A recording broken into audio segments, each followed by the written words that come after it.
கடைசியா இப்போ கொஞ்ச நாள் முன்னாடி ஒரு 10 நாள் இருக்கும்னு நினைக்கிறேன். 10 நாள் முன்னாடி ஒரு 28 அம்ச அமைதி திட்டத்த எடுத்துட்டு போய் ஸ்டீவ் விட்காஃப் 5 மணி நேரம் அவர சந்திச்சார். தனியா சந்திக்கல இந்த முறை. இந்த முறை அதிபர் ட்ரம்ப்பினுடைய மருமகன் ஜாரட் கூஷ்னர் அவரும் கூட போயிருந்தார்.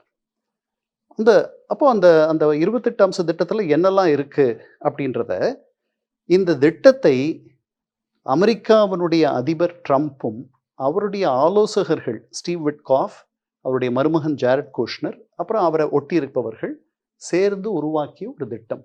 இதுல ஐரோப்பியர்களுக்கு எந்த பங்கும் இல்ல.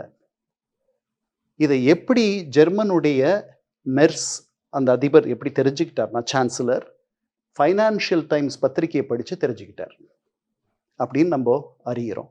இப்படித்தான் ஐரோப்பாவினுடைய மற்ற தலைவர்களும் தெரிஞ்சுக்கிட்டாங்க. ஸோ அமெரிக்க ஒரு இராணுவ அதிகாரி என்ன சொல்றாரு அதுக்கு, we don't want too many cooks.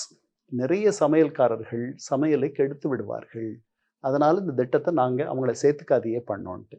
அதுக்கப்புறம் இவர்கள் மார்க்கோ ரூபியோ அங்கே வந்திருந்தார் ஜெனீவாவுக்கு. அவர் அங்கே சந்திச்சு மேற்கு ஐரோப்பிய நாடுகளுடைய தூதர்கள், ஐரோப்பிய யூனியனுடைய தூதர்கள் அவர்களெல்லாம் சந்திச்சு பேசின பிறகு ஐரோப்பிய யூனியன் தொடர்பாக, ஐரோப்பா தொடர்பான விஷயங்களை அந்த 28 அம்சத்தில் சேர்ப்பதில்லை.